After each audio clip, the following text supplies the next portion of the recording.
The garment gives every satisfaction. And you really think that this type of corset will keep my figure under control? Well, the stiffness of the best quality whalebone. Yes, but will they be strong enough? Well, they're strong enough for the whale.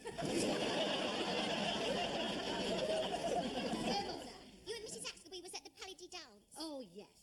Well, I'd said, don't let's bother dressing up. So we just wore our diamantic cocktail frocks, you know, the short ones, because we've both got very good legs. Did you wear your stiletto heels? Well, I did. They do wonders for your ankles. But Mrs. Axelby wore her open-toed sandals because her bunion was playing up again. She's still playing football, is she? Oh, no. She gave that up when they put her in goal. Anyway, when we got inside, they were the funniest-looking lot of fellas you've ever seen in your life. So after we'd looked them over for about an hour, I said, I don't care if anybody does ask me to dance, I'm not going to. I don't blame you. So for the rest of the evening, we danced with each other. Who led? Oh, we took it in turns to stop people talking. Anyway, at midnight, they played a Paul Jones. Well, Mrs. Axelby knows the band leader, you see, and she tipped him the wink. And would you believe it? Every time the music stopped, quelle surprise, we was opposite each other. Oh, we did laugh. Are you being served, madam? Well, sir, don't worry if the nightshirt is too long. They do ride up with wear. Now, where was I? You'd just seen John Curry on the television and decided to take up ice skating. Oh, yes. So I took 6 lessons with this marvellous instructor. They're ever so good now, you know. They keep their arm round you and they hang on to you and they don't let you go until they're absolutely sure that you're developing on the right line. Do you think you showed promise? What makes you think it's a he? Anyway, she said some people are born with it and some people aren't. Yeah. What did she say about you? Well, she said I was definitely born with it. On the other hand, she did say I'd left it a bit late to give it a try. Have you gone solo yet? Yes, for the last time. Why? What happened? Well, I got carried away with the music, didn't I? There I was, happily skating to the strains of I Did It My Way, when the next thing I knew, I was unable to negotiate a turn. I found myself running backwards at 50 miles an hour across the coconut matting straight into the gentleman's changing room. Did you hurt yourself?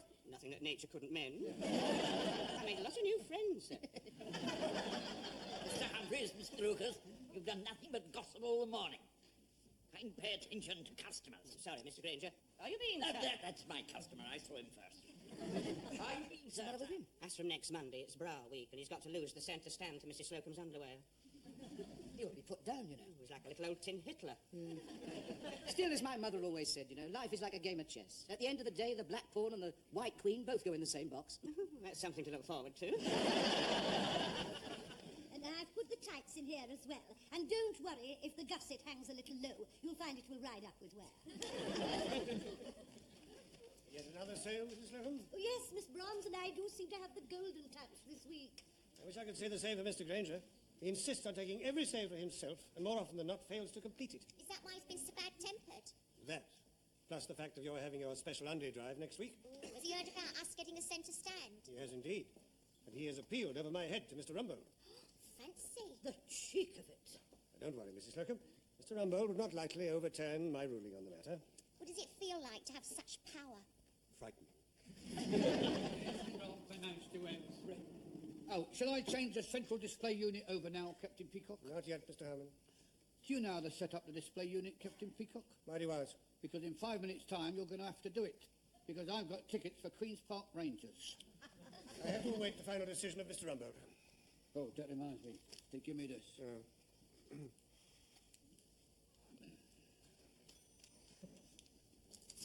And the winner is...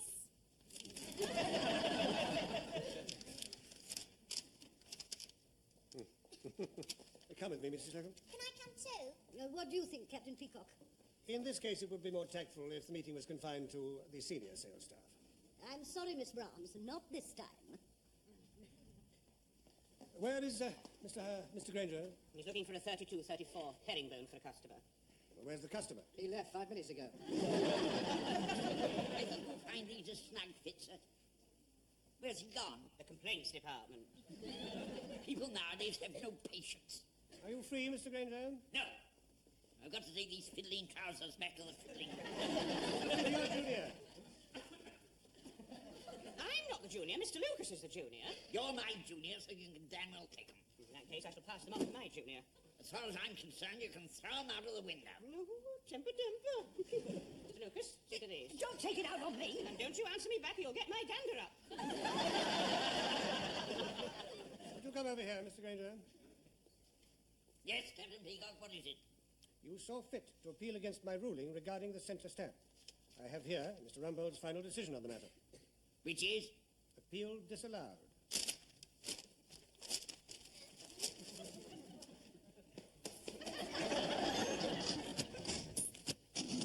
And then apparently he tore up my memo, threw it on the floor, and jumped on it. Well, then, deal with it yourself, Mr. Rumbold. Jumping on pieces of paper doesn't sound very serious to me. You can't sack a man for that. Old men all get a bit short-tempered at times. I'm very busy. Go and boil your head.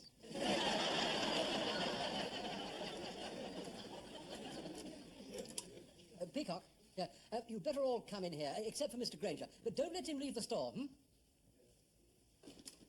Mrs. Slocum, Miss Browns, Mr. Rumbold would like a word with us in his office. It's about, Mr.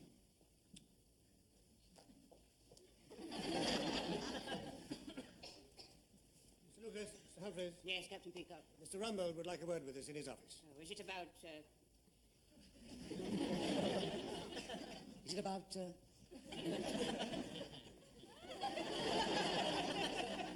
Mr. Grainger, not you. Not me, Captain Peacock. Not you, Mr. Grainger. Why not? Because he does not wish to see you. He may, however, wish to see you later, so you will not leave the store. I shall leave the store if I want to. But I don't want to. Well, none of this comes as a surprise to me. Mr. Grainger is, after all, of advanced years. And men do go off quicker than women.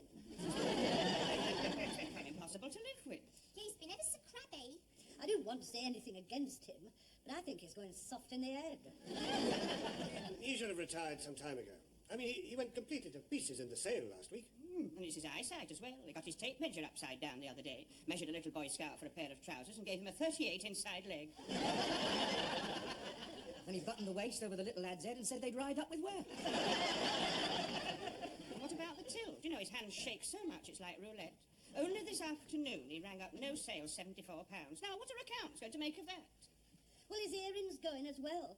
The other day somebody asked for the gents' cloaks, and he tried to sell him a top hat and cane to go with it.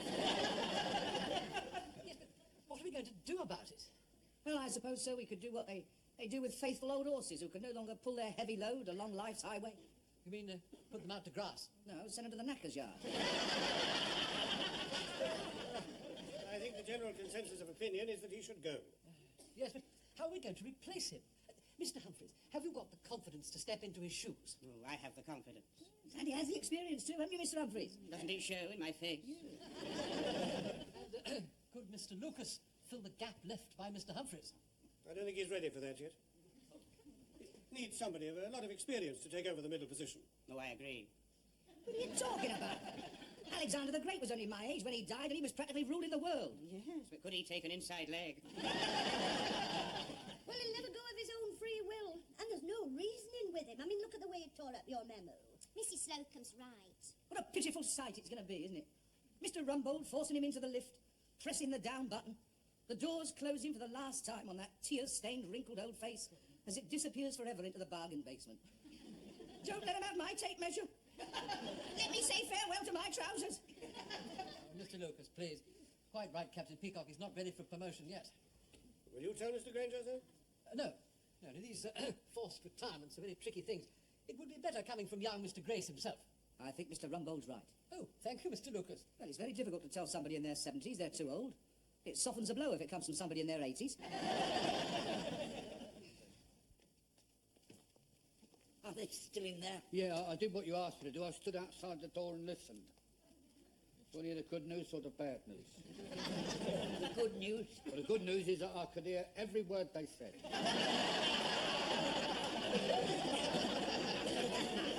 The bad news? Every word they said. They want to give you the bullet. Do they? Were they all against me? Oh, no, they all wanted to give you the sack except Mr. Lucas. Dear boy. Yeah, he wanted to send you to the knacker's yard.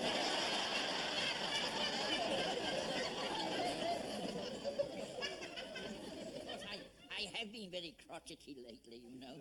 But it was what with the sales, and Mrs. Grainger hasn't been well. You know, she was terribly upset when Mrs. Dale's diary stopped. That went off the air 20 years ago. Yes, but she does miss it. Of course, that's no excuse for me behaving the way I did. Nah. If I was you, I'd choose the honourable way out. What do you mean, suicide? Resign. Listen, get in first before they give you your cards. Go on. Yes, you're probably right. Yeah, well, I'll be off then. You'll be all right, won't you? Yes, I shan't be long.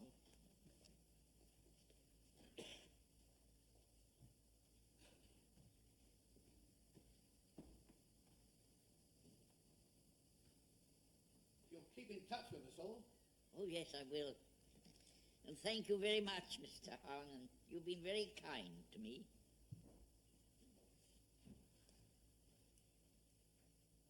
Dear Mr. Grace, I, Ernest Grainger, being of sound mind, having given the best years of my life to your store,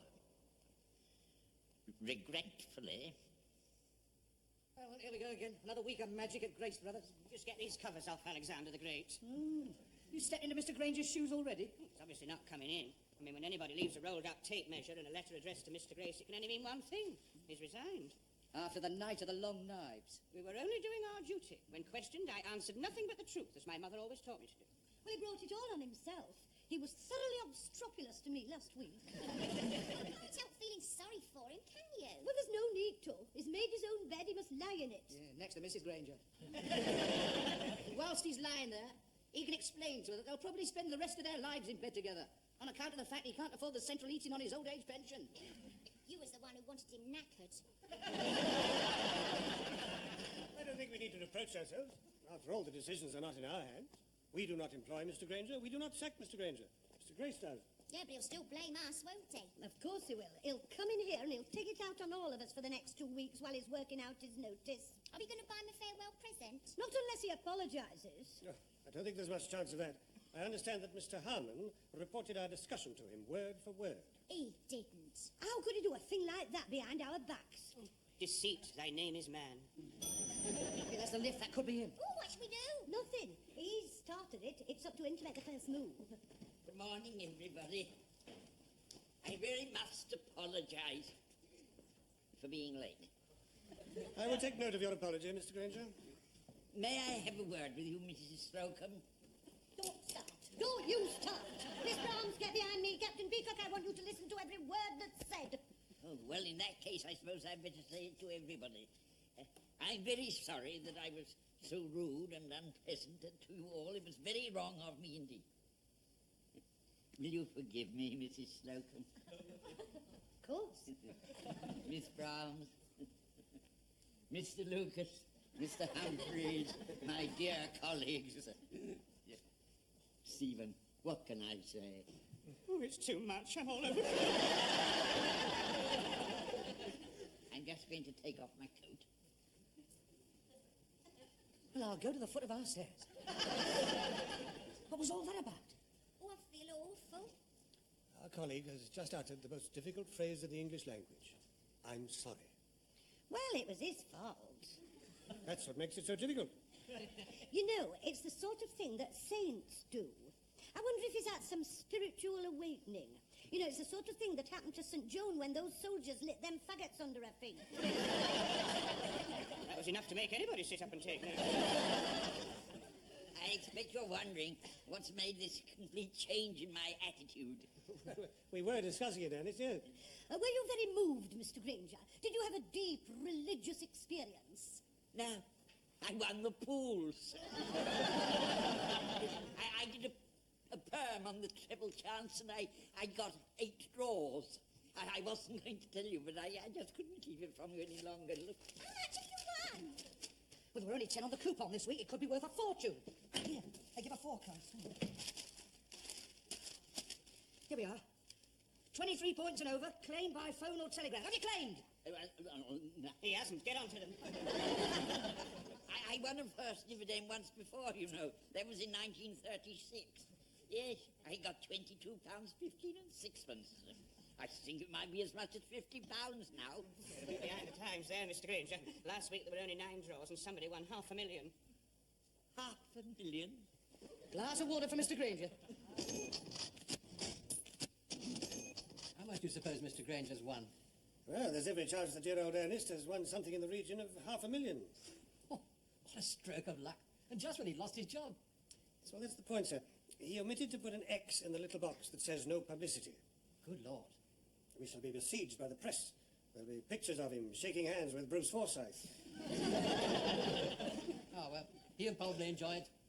Will you enjoy it when the fact comes to light that you hounded an elderly man into handing in his resignation?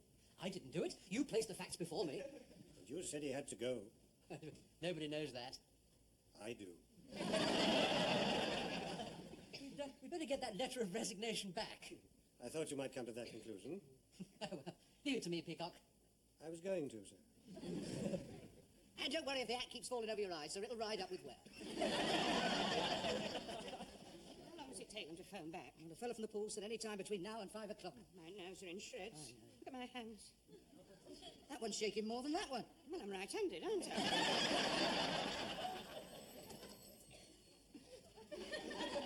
Control yourself, this is a crisis. Menswear. That's the pool's firm. I'm afraid Mr. Grainger's off the floor at the moment. Yes. Just tell us how much. I see. Thank you. Well? Well, he did an up and down, 8 by 12, any 4 from 9, double V plan. But did he get 8 draws? Well, not all in one column. It's a pity, really, because the first prize this week is £400,000. Well, did he get the second? The third? The fourth? Is there a fifth? Did he get it? Didn't he get nothing? It'll be the finish of him. Oh, when he thought he won, he went all lovely. Who's going to tell him? Bag's not me. Bags don't count, I've got my fingers crossed. Well, we better be careful. If you blurt it out, he'll keel over. I think you ought to tell him, Mr. Humphreys. You've got a more delicate touch. Not in a case like this. I move that Mr. Humphreys tells him. Carried unanimous. Well, thank you very much for your democratic vote of confidence. Well, you should worry. Look at poor old Grainger. He's lost his job and 400,000 quid all in 1 week. Yeah, poor old devil. All he wanted was 50 quid and he didn't even win that. Thank goodness he hasn't had time to spend it. I'm sorry I've been such a long time off the floor. I brought you all a little present. Oh, you shouldn't. Oh, well, you certainly shouldn't. They're only little things, but they're to make up for all my business. Yeah, I think my heart is going. It is very exciting, isn't it? Have they phoned up yet? Yeah, no, I haven't answered the phone. Have you answered the phone, Mr. Humphreys? I have nothing to pass on. Now, Mrs. Slocum, that is for you. Miss Brown, you go prettier every day. Now, Mr. Lucas, you young rascal, that's for you. And Mr. this is for you for all the great kindness that you've always shown to me. Now, this is Captain Peacock. I bought him a silver holder for his carnation. Where is he? He's in Mr. Rumbold's office. Oh, You let him get away. I was going to tell him. As sure as I'm standing here, I was going to tell him. Oh, look. It's a diamantic collar for me pussy. He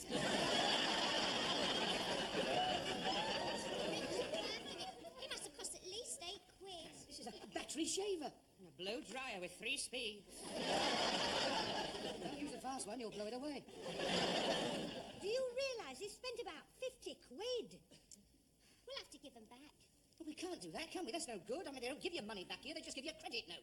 Well, look, we've all got something that we want. Let's just give him the money for it. Oh, he wouldn't take it. He's got so much pride. He's such a fine man. I'll tell you what.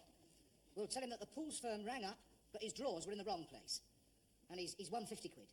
Where are we going to get 50 quid from? Well, we'll have to have a whip round. Yeah, but the money's got to come from Liverpool. We'll get our Liverpool branch to send him a postal order. He won't know the difference. Well, for heaven's sake, go and tell him quick before he buys a yacht. Hey, listen, tell him as he comes out of Rumbold's office, there's a sofa outside, he can collapse into that. If you're the first aid man standing by, at his age, anything can happen. Thank you once again for the silver spoon, Mr. Grainger. I shall look forward to stirring my morning coffee with it. Well, they were just little things to remember me by when I'm no longer working. We were rather hoping to persuade you to stay on. Yes. Well, now I've sent my letter to young Mr. Grace, I think I'd better go. And Mrs. Grainger fancies a world cruise. An irreplaceable colleague. Yes, indeed. One of nature's gentlemen. I nicked old Grainger's letter off of Grace's desk just as his bony hand was reaching for the paper knife. Well done, well done. Now, you tell Mr. Grainger that Mr. Grace refuses to accept his resignation and hopes that he'll stay with us for many years to come. And then, when he wants to leave in a few weeks' time, we'll give him a big send-off and get the right sort of publicity. How do you know that he will want to leave? Well, it stands to reason, doesn't it? No one watched this one $500,000 nicker will want to stay around this time. I wonder if Mr. Humphreys has told him yet. Sooner him than me. Look. I knew it'd be too much for him. As soon as I got the words out, the blood drained away from me.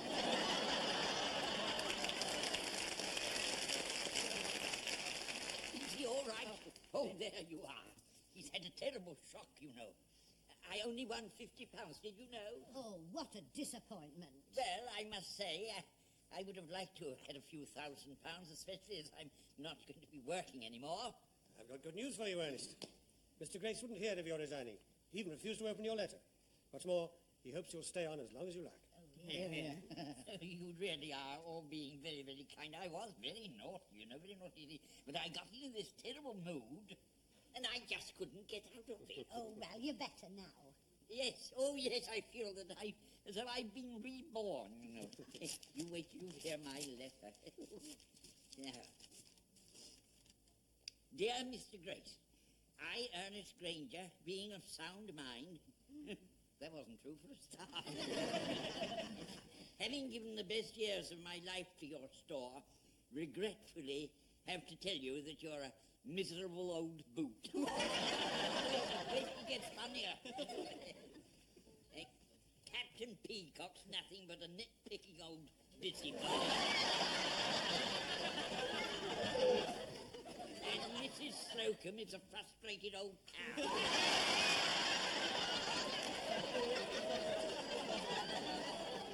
And as for Mr. Humphrey, oh dear, I did go too far.